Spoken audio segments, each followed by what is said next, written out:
네, 이 자리에 나오신 또 성도님 너무 축복하고 환영하면서요. 또 우리 서로를 바라보면서 이렇게 또 인사해보면 좋겠는데요. 주님의 평안이 가득하기를 축복합니다. 주님의 평안이 가득하기를 축복합니다. 네, 주님께서 저희 가운데 또 함께하여 주시기를, 또 평안을 함께해 주시기를 진심으로 축복합니다. 네, 그럼 우리 이 시간 함께 우리에게 주신 말씀 함께 살펴보도록 할 텐데요. 오늘 저에게 주신 말씀은요, 마태복음 14장 22절에서 33절 말씀입니다. 마태복음 14장 22절에서 33절입니다. 네, 저와 여러분이 한 절씩 교독하도록 하겠습니다. 제가 먼저 읽겠습니다. 예수께서 즉시 제자들을 재촉하사 자기가 무리를 보내는 동안에 배를 타고 앞서 건너편으로 가게 하시고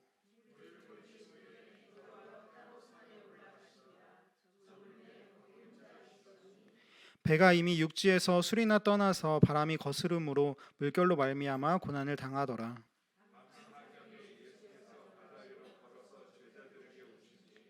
제자들이 그가 바다 위로 걸어오심을 보고 놀라 유령이라 하며 무서워하여 소리 지르거늘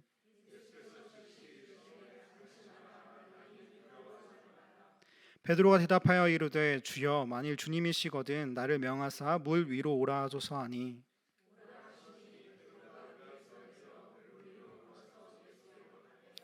바람을 보고 무서워 빠져가는지라 소리질러 이르되 주여 나를 구원하소서 하니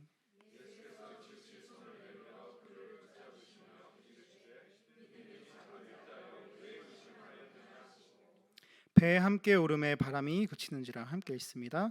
배에 있는 사람들이 예수께 절하며 이르되 진실로 하나님의 아들이소라 하더라.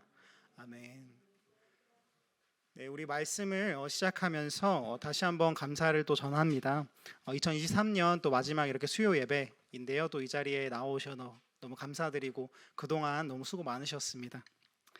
우리는 어느새 정말 이렇게 2023년을 마무리하고 있으면서 또 이렇게 2023년의 마지막 주를 살아가고 있는데요.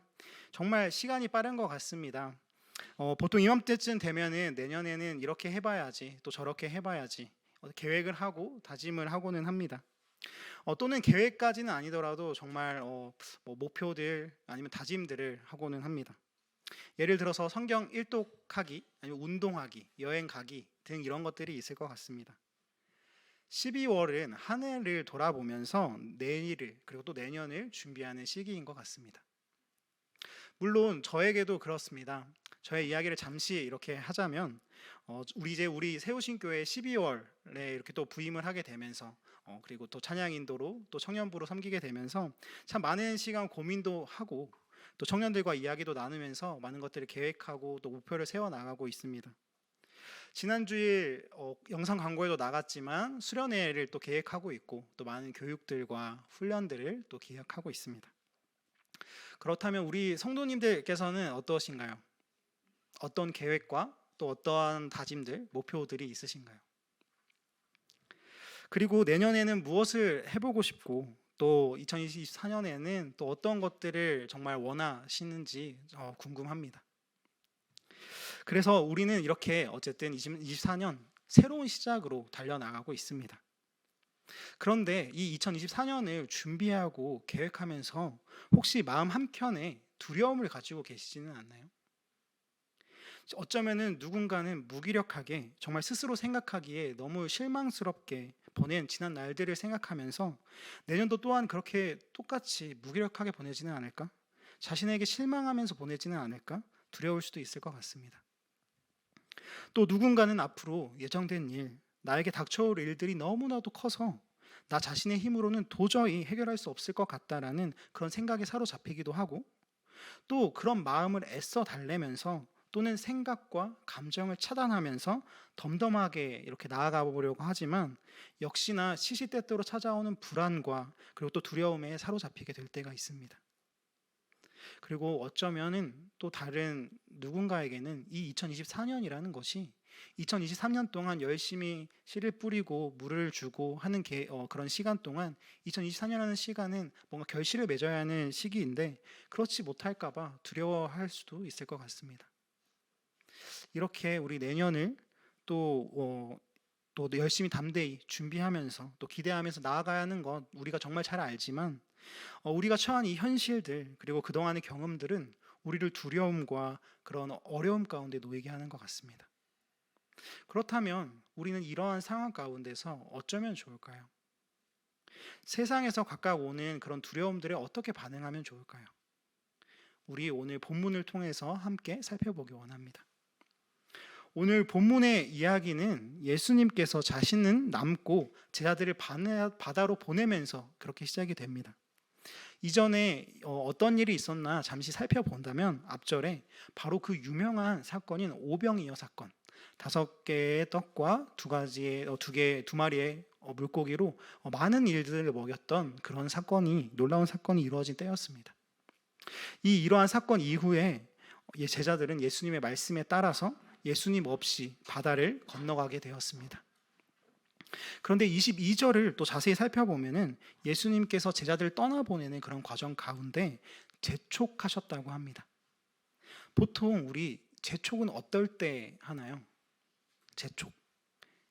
보통 재촉은 요청하는 사람이 그 요청당하는 그 사람에게 그 요구대로 따라주지 않을 때 우리가 계속 재촉을 하곤 합니다. 그렇다면 제자들이 머뭇거렸다라는 그런 말인데, 그럼 제자들은 왜 머뭇거렸을까요? 아니, 그 전에 그보다 더 근본적인 질문, 왜 예수님께서는 왜 제자들과 함께 가시지 않은 걸까요? 네, 우리 요한복음 6장 14절에서 15절 말씀을 함께 읽어볼 텐데요. 화면의 자막을 보고 함께 읽도록 하겠습니다. 시작. 그 사람들이 예수께서 행하신 이 표적을 보고 말하되 이는 참으로 세상에 오실 그 선지자라 하더라. 그러므로 예수께서 그들이 와서 자기를 억지로 붙들어 임금으로 삼으려 하는 줄 아시고 다시 혼자 산으로 떠나가시니라. 아멘. 이 14절에 예수께서 행하신 이 표적이 무엇인가요? 바로 앞서 우리가 설명했듯이 예수님께서 제자들을 배로 보내기 전에 있었던 일, 바로 오병이어 사건으로 이 놀랍고 기적인 이 사건을 경험했던 사람들은 예수님을 억지로 붙들어 임금으로 삼으려고 했습니다. 어쩌면 당연한 일입니다. 바로 이 때문에 예수님께서는 제자들을 즉시 또 재촉하셔서 제자들을 보내었고 또 혼자 산으로 가신 것입니다. 제자들이 머뭇거린 이유도 어쩌면 여기에 있을 수 있을 것 같습니다. 사람들이 걱정 없이 풍족하게 먹고 누리던 그 놀라운 기적을 경험하면서 사람들이 예수님을 임금으로 추대하려고 했을 때 제자들도 덩달아서 가슴이 벅차지 않았을까요? 아, 이제 예수님의 시대가 왔구나. 예수님의 왕국이 세워질 때가 됐구나. 그런 생각이 들어서 그 현장에 오래 있고자 배에 올라 떠나려는 그런 예수님의 말씀에 머뭇거렸을 수도 있을 것 같습니다. 그런데 또 한편으로는 어쩌면 이 머뭇거린 이유로 정말 바다 상황이 걱정이 되었을 것 같기도 합니다. 제자들 그 중에는 어부 출신으로 정말 그 바다 상황을 누구보다 잘 알고 있었던 그런 사람들이 있었으니까요.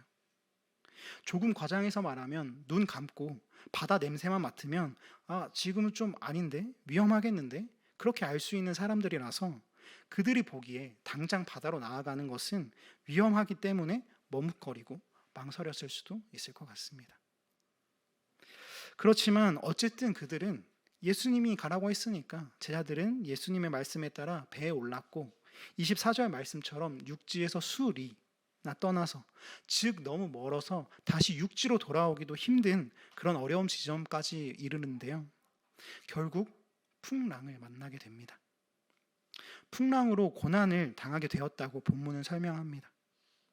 하필 예수님도 안 계신데 말입니다. 25절에서는 그 후 예수님께서 나타나신 이 시간이 밤 사경이라고 말하고 있는데, 이 시간은 새벽 3시부터 6시까지의 시간으로 제자들이 꽤 오랜 시간 풍랑 속에서 고난을 겪었음을 추측할 수가 있습니다. 우리 생각해 보면은 그냥 배를 오래 타는 것도 쉽지 않은 일인데 거의 놀이기구, 진짜 무서운 놀이기구 정도?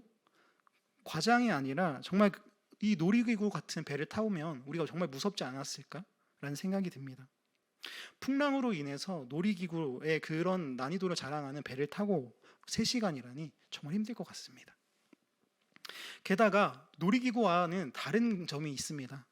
바로 놀이기구와 달리 캄캄하고 어둡고 또 안전장치라고는 없는, 그런 자신들 외에 자신을 구할 수가 있는 사람도 없는 그런 상황이라면 정말 쉽지 않은 일입니다. 정말 많이 두렵고 무서웠을 겁니다. 물론 당연할 수도 있지만 저도 그런 상황이었다면 그렇게 생각할 것 같은데, 걸어오시는 예수님을 보고 그래서 제자들은 유령이라 그렇게 생각했을 겁니다. 그러자 예수님께서는 그런 두려움을 넘어서 패닉에 빠지게 된 그런 제자들을 진정시키시며 두려워하지 말라 그렇게 말씀하십니다. 그리고 예수님의 존재를 확인하고자 물 위를 건너서 자신에게 오고자 하는 베드로에게 오라 라고 말씀하십니다. 여기서 우리 이제 물 위를 건너고자 했던, 예수님께 가고자 했던 베드로를 주목하기 원합니다. 베드로는 어떻게 물 위를 걸어가겠다라는 그런 생각을 했을까요? 베드로는 두렵지 않았던 걸까요? 아니요, 베드로도 분명히 두려웠을 겁니다. 더욱이 어부였기 때문에 그 누구보다 그 상황을 분명히 인지하고 있었을 겁니다. 풍랑이 심한 상황이었고 또 자신도 대처하지 못해서 오랜 시간 그런 어려운 상황 가운데 빠져 있었던 상황인데, 그런데 그런 상황에서 물 위를 걷고자 하는 것입니다. 혹시 이런 베드로를 보면서 어떠한 생각이 드시나요? 혹시 무모하다라는 그런 생각이 드시지 않나요? 상식적으로 생각해 보면 더욱이 어부인 베드로는 더 잘 알았을 그 상식을 말해보자면, 그리고 어쩌면 제자들 중 누군가는 그런 의문을 품었을 그 물음을 던져봅니다. 한번 우리 함께 생각해보고 한번 스스로 답을 해봤으면 좋겠습니다. 질문입니다. 풍랑 속에서라도 배가 안전할까요? 아니면은 저 파도 치는 물이 안전할까요? 맞습니다. 우리 아무래도 당연히 흔들리긴 해도 우리가 배가 안전하지 않을까요? 제가 베드로라면 이렇게 생각할 것 같습니다. 흔들리긴 해도 이 풍랑 속에서 내가 살아남기 위해 붙잡아야 하는 것은, 그나마 안전한 곳은 이 배야. 나는 어부였고 이 배에 대해서는 좀 잘 알지. 나름 전문 지식을 가진 사람으로서, 그리고 상식적으로서 물로 뛰어든다는 것은 정말 말이 안 돼 라고 말입니다. 여러분, 우리도 그렇지 않나요? 우리의 인생, 우리의 삶 가운데서 위험이 닥칠 때 그로 인한 두려움이 다가올 때가 있습니다. 때로는 나라는 존재의 무기력함을 경험하고, 그리고 두려운 마음에 나의 감정을 차단해 보기도 하고, 아직 오지 않을 고난과 실패를 걱정하게 될 때가 있습니다. 그리고 그 가운데에서 우리는 그것을 해결해 보려고 우리가 그동안 쌓아왔던 경험들에 근거하여서 판단을 내려보기도 합니다. 세상이라는 그런 배에서 내가 그동안 겪었던 경험들을 종합해 보면서 배운 것, 쌓은 지식들을 동원하여서 인생의 문제들, 풍랑을 이겨보려고 하는 것입니다. 그런데요, 풍랑은 풍랑입니다. 인간의 힘으로는 어쩔 수 없는 그런 풍랑이 있습니다. 네, 성도 여러분, 그럼 이제 우리는 여기서 선택해야 합니다. 그나마 안전하다고 생각되는 이 배에서 남아서, 내게 익숙한 이 배에 남아서 나의 경험과 나의 지식으로 버텨볼지, 또는 이해가 안 가긴 하지만 베드로처럼 물 위로 걷게 해달라고 구할 것인지를 말입니다. 27절에서 우리 29절을 함께 읽어보겠습니다. 시작. 예수께서 즉시 이르시되 안심하라, 나니 두려워하지 말라. 베드로가 대답하여 이르되 주여, 만일 주님이시거든 나를 명하사 물 위로 오라 하소서 하니, 오라 하시니 베드로가 배에서 내려 물 위로 걸어서 예수께로 가되. 우리는 이 본문을 통해서 베드로의 이해할 수 없는 그런 선택을 한번 이해해 보고자 합니다. 먼저 베드로는 27절의 말씀, 안심하라, 나니 두려워하지 말라 라는 그 말에 대답하고 있습니다. 28절에서 만일 주님이시거든 이라고 말하는 것을 보아서 확신하지 못한 것처럼 보이기는 하지만, 27절에 나니, 예수님께서 말한 나다라는 그 말씀은 구약에서 그 위대한 하나님이 스스로 존재하는 분이심을 나타내시는 말로, 예수님께서는 본인이 누구신지 바로 하나님과 같은 자신임을 분명히 밝히시고 계시는 겁니다. 즉 바다 위로 걸어가고 계신 분은 분명 예수님이고, 베드로는 그런 예수님께 대답하고 있는 것입니다. 그렇습니다. 베드로가 물 위에 설 수 있었던 이유, 걸을 수 있었던 이유 첫 번째는 물 위에 다른 누구도 아닌, 유령이 아닌 예수님이 계셨기 때문이고, 베드로는 그런 주님을 확인하고자 했습니다. 그리고 그렇게 다음으로 베드로는 요청합니다. 물 위로 걷도록. 본문은 베드로가 먼저 예수님께 요청했음을 보여주고 있는데요. 어떻게 보면 이 부분을 살펴볼 때 베드로의 무모한 모습, 철없이 주님의 기적을 경험하고 싶은 그런 철없는 어린 아이와 같은 모습처럼 보일 수도 있지만, 그런데 물 위로 오라 하소서, 자세히 읽어보면 베드로는 그저 단지 물 위를 걸으려고 한 것이 아닙니다. 물 위로 오라는 것은 가야 할 곳이 있는 것입니다. 물 위를 건너서 주님께로 가고자 하는 목표가 있었던 것입니다. 생각해 봅니다. 만약 베드로가 주님이 안 계시는데 자신만의 믿음으로 물 위를 걷는 기적을 보이려고 했다면 물 위를 걷기는커녕 서지도 못하지 않았을까요? 풍덩 빠져서 풍랑에 덮쳐졌을 것입니다. 그리고 한 가지, 베드로는 분명히 보고 묻고 행했습니다. 주님께서 물 위로 걸으시는 것을 보고 그 이상의 것을 구한 것이 아니라 예수님께서 행하신 것만을 요청했고, 또 정확히 물 위로 걷는 것이 자신도 가능한지를 물었다는 것입니다. 예수님, 내가 물 위를 걸을 수 있겠습니까? 그런 베드로에게 예수님은 오라라고 말씀하십니다. 가능하다는 것입니다. 충분히 내디딜 수 있다는 것입니다. 주님의 권능으로 가능하게 하셨습니다. 이렇게 베드로의 걸음에는 이유가 있었습니다. 예수님이라는 그런 이유가 있었습니다. 이처럼 우리 또한 그리스도인으로서 무작정 배에서 벗어나서 물 위로, 폭풍 속으로 뛰어들라는 말이 아닙니다. 그리스도 예수가 계신 곳으로 걸음을 옮기고 그 능력 안에서, 허락하신 능력 안에서 행하고자 하는 것입니다. 그런데 이제 그렇게 만약 우리가 믿음의 선택을 했다고 하더라도 주의해야 할 것이 있습니다. 주님을 계속해서 주목해야 한다는 것입니다. 30절에 베드로는 바람을 보고 무서워 빠져가는지라 라고 하고 있습니다. 예수님을 보고 예수님을 향해 예수님의 명령에 따라 물 위로 발을 내딛었던 베드로였지만 어느새 자신을 밤새 괴롭히던 바람과 풍랑이 보였습니다. 그 두려움이 다시 몸을 장악했습니다. 그렇기에 두려운 마음에 31절, 믿음이 작은 자여 왜 의심하였느냐 라는 예수님의 말씀처럼 작은 믿음과 의심을 보이게 된 것입니다. 이처럼 두려움이라는 것이 그렇습니다. 예수님을 보고 의지하고 세상을 살아내려고 하지만 그 세상은 그렇게 우리를 놔두지 않고 자꾸 문제들이, 풍랑이 예수님을 가립니다. 우리들의 시선을 빼앗습니다. 그러나 그럼에도 우리도 역시 예수님께로 걸음을 내딛어야 할 이유가 있습니다. 무엇인가요? 바로 예수님께서 이런 우리를 아신다는 것입니다.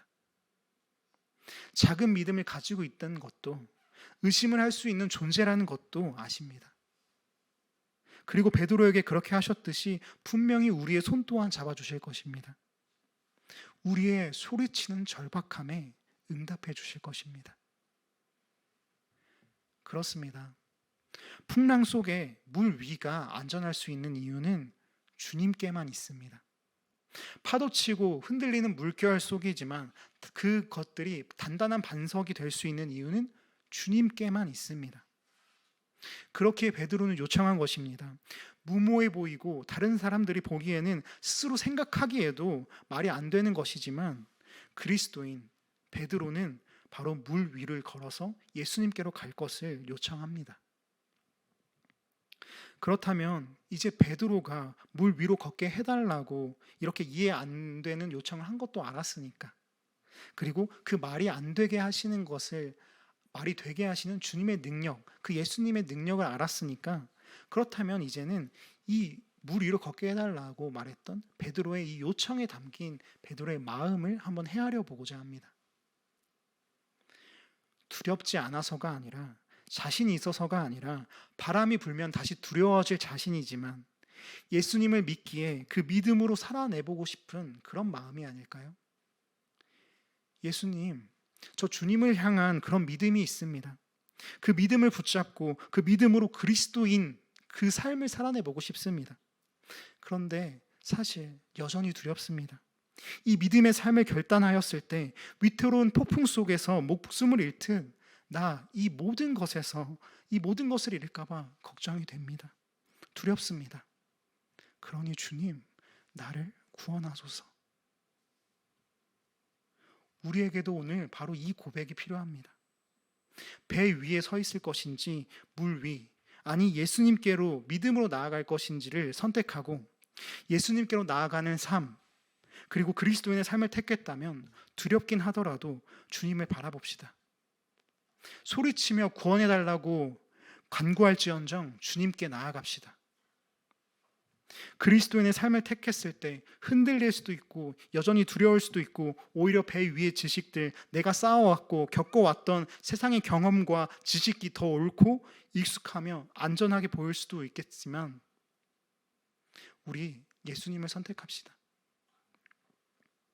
여러분, 혹시 땅멀미라고 아시나요? 어부들은 오랜 시간 배 위에서 고기를 잡고 항해를 하면서 작업을 하다가 땅을 밟으면 땅이 흔들리는 느낌이 든다고 합니다. 이러한 현상을 땅멀미라고 하는데, 혹시 어부뿐 아니라 배 위를 좀 타본 경험이 있으신 분들은 아마도 공감이 되실 수도 있을 것 같습니다. 배를 타다가 갑자기 땅에 내리면 뭔가 느낌이 이상한 그 느낌이에요. 이것이, 이 흔들림이 심한 경우에는 멀미까지를 느끼기도 한다고 합니다. 그런데 우리가 그렇다고 해서, 멀미를 느낀다고 해서 다시 배 위로 올라가는 것이 맞을까요? 그건 아닐 겁니다. 잠시 땅이 흔들리는 느낌이 든다고 해서, 당장 어지럽고 멀미가 난다고 해서 이 단단한 땅을 두고 흔들리는 배 위로 오르는 사람은 없을 것입니다. 더욱이 풍랑이 일 때는 얼른 땅으로 피신해야 합니다. 여러분, 이처럼 세상이라는 배에 경험과 지식을 쌓으며 흔들리는 법을, 적응하는 법을, 익숙해지는 법을 배웠을지도 모릅니다. 그래서 예수님이라는 그 단단한 반석을 디딜 때면 오히려 어색하고 또 흔들림을 느끼고 불편함과 두려움까지 느낄 수가 있습니다. 그러나 우리는 기억해야 합니다. 주님만이 우리를 우리의 풍랑에서, 세상의 풍랑에서 건지실 수 있습니다. 어느 것에도 흔들리지 않는 단단한 우리의 반석이 되십니다. 사랑하는 성도 여러분, 오늘 예수님께서 우리를 오라라고 부르십니다. 2023년을 마무리하며 그리고 2024년을 이라는 그런 시작을, 그런 새로운 시작을 꿈꾸면서 많은 기대도 또 두려움도 있을 테지만 이제 결단하는 우리 성도님들이 되기를 소망합니다. 물 위를 걷는 믿음, 물 위를 향한 그 우리의 걸음, 그것은 예수님을 따르기로 결단하는 믿음이고 바로 반석 위에 서는 믿음이 될 줄 믿습니다. 아멘.